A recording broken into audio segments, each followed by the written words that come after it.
imposible, tandaan mo, gagawin ng Diyos para sa iyo.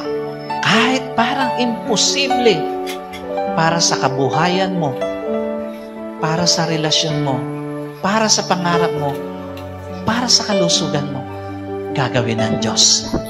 Kahit parang mahirap sa tingin mo, gagawin ng Diyos para sa iyo, para sa pamilya mo.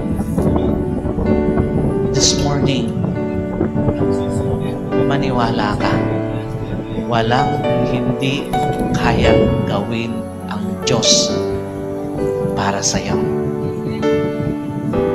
Maniwala ka, today is the day of your freedom. Palalayain ka ng Diyos sa isang relasyon na hindi mo deserve. Today, kasama sa dahilan bakit muling nabuhay ang Panginoon ay para palayain ka sa isang kabuhayan na hindi mo deserve, sa isang pangarap na hindi mo deserve, sa isang kalusugan na hindi mo deserve. Maniwala ka, today is your freedom para sa bagay, para sa buhay, para sa isang journey na hindi para sa iyo.